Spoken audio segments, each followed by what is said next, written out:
Hello everyone, this is Bentley from Kent, Washington, and today I'm going to take you through a bunch of the footage I shot at the Nozomi Young Koi show out in Kenmore, Washington, hosted by Koi.com.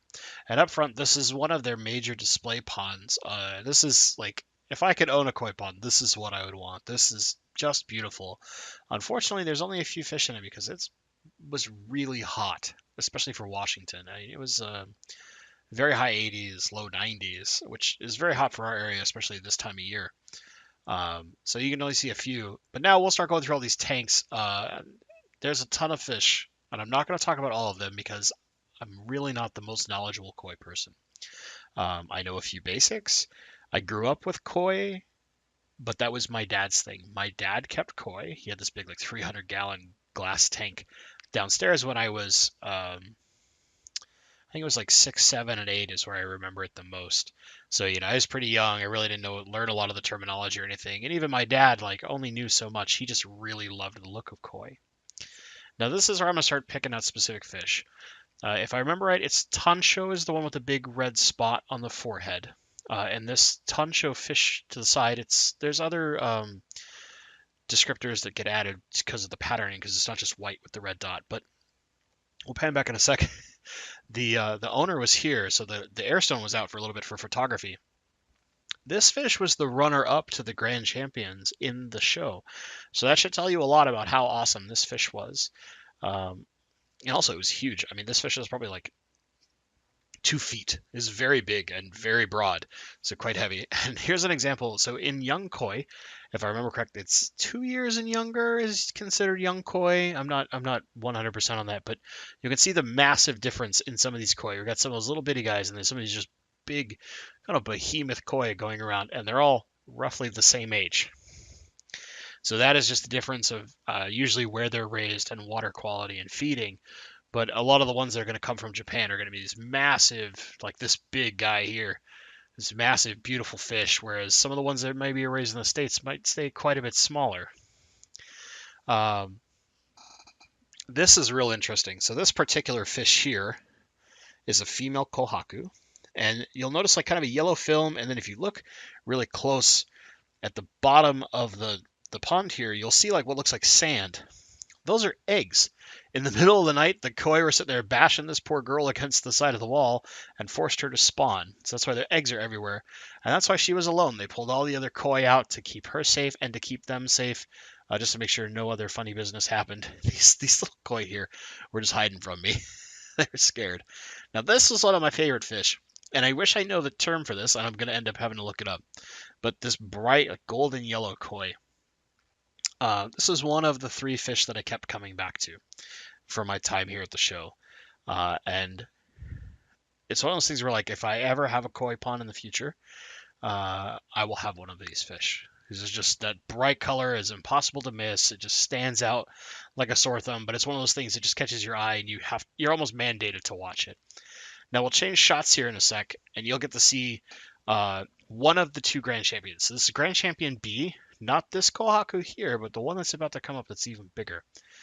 So this big kohaku here, half of its face is white, half of its face is red. You see it as it turns there. This guy was a real stunner.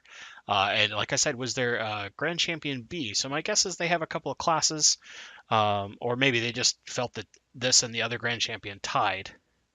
And I could not point out the other Grand Champion to you because it's a type of fish that I'm really bad at differentiating them.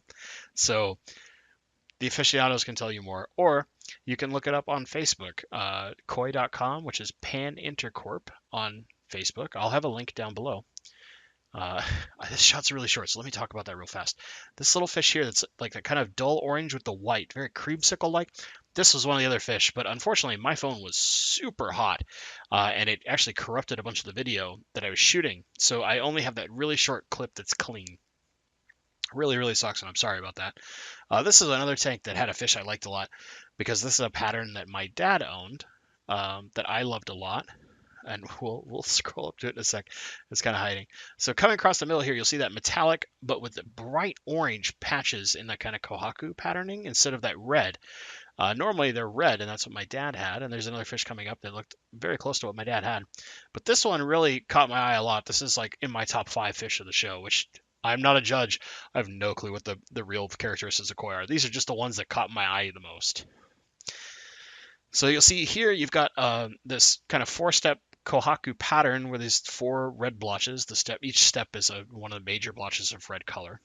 It's the only thing I know. And then that black metallic banding. It's kind of in the shade, but in a second it's going to spin around and we'll have a real good shot of it. This is the type of fish that my dad had when I was a kid, and I remember them a lot because they were so friendly, and they really loved just being like up front and being seen by people. They were very interactive of some of his koi in the tank. There were a few that are a little more shy. There was 2 of these, and they just loved being at the front of the tank. Here we go, coming kind of around. So just kind of coming through the water there, nice and slow and graceful. You can see that cool banded pattern. I really like these kind of fish just because it's a nice mix of 3 colors and a really neat kind of patterning. Now, this tank had my favorite fish of the show, and this is my new favorite. I used to love kohaku, just white and red. Now you've got this beautiful orange and black butterfly. Not that one. No. The one that's coming out right now. You see that copper and silver metallic with those long, beautiful butterfly fins? I've never seen a koi like this before. I've never seen that copper color. And that had my eye a lot. This became my new favorite koi. So I won't lie.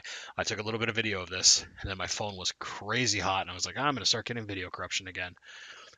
So I set it in my pocket for a while, and I stood at this tank for 15 or 20 minutes just watching mostly that one koi, but there's a couple other that are in this tank that have some metallic tones that are very beautiful, and the butterfly fins, and all I could think of when watching that particular fish, that big metallic body and those butterfly fins, was just majestic.